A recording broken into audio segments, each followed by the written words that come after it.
Hello MATLAB users. In the last video we talked about while loops and how a while loop gives you the potential to execute a block of code more than one time until whatever the condition is false.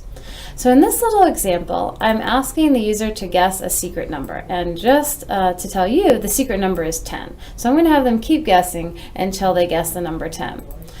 This tilde equals is a not equal sign, so if what they guessed was 10, we'll be checking, is what they guessed not equal to 10, and we'll exit the loop as soon as they guess 10.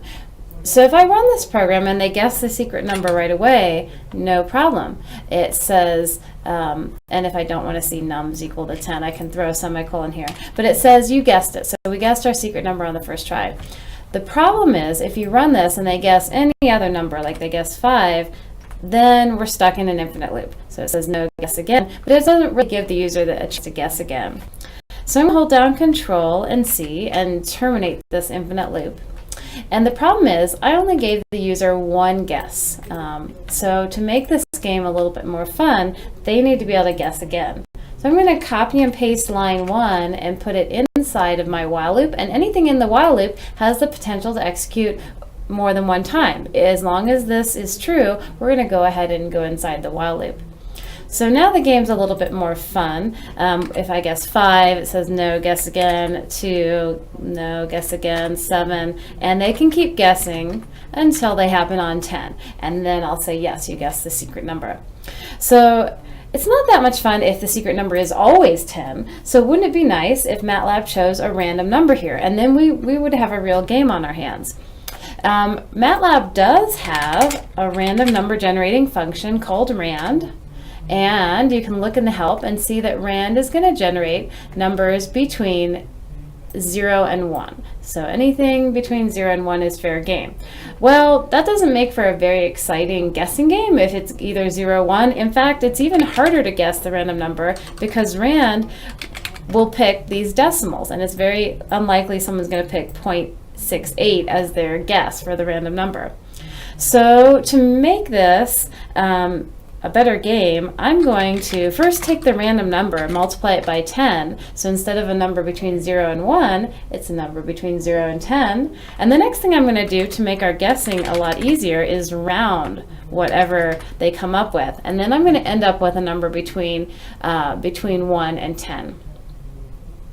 So we can try this a few times and we can see that we get different numbers, between 0 and 10. We get different numbers depending on whether we're rounding up or down. So I'm going to make this change, take this little bit of code here and copy it and say that my secret number is equal to this function, rounding whatever the random number is times 10. And then that is what I'm going to have the user try to guess. So I intentionally didn't put a semicolon so we can tell what the secret number is, but once we've tested this, then we'll go ahead and put a semicolon there. So guess the secret number. I'm going to just guess 5, and because I didn't have a semicolon here, I actually know the secret number is 3. So I'm going to guess again, 2, no, 4, no, 3, you guessed it. So I'll throw a semicolon there and try again. I have no idea what the secret number is. In the workspace, I see the last time we ran it, the secret number was 3. Let's see if it's 3 again. No, it's not 3 this time. 7, 8. So we could improve on this game by letting them know if their guess was too high or too low, because right now we have to kind of just guess every single thing until we end up getting it. I'm going to get it on the very last try, probably. 0 was the secret number, so that took me quite a while to guess it.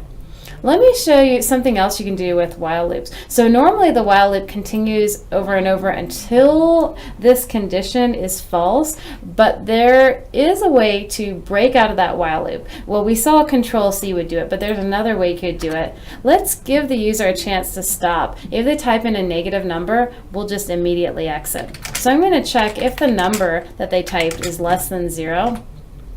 Then I'm going to type in break. Break will immediately take you out of the while loop. So we'll try it this time.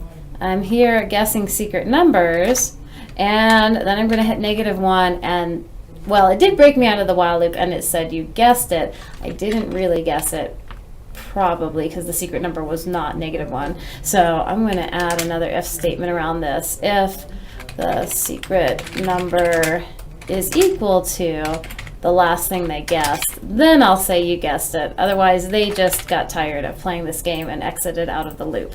So we'll try again. Yeah. Okay, so now we can exit out of the loop, or we can keep guessing until we guess the secret number.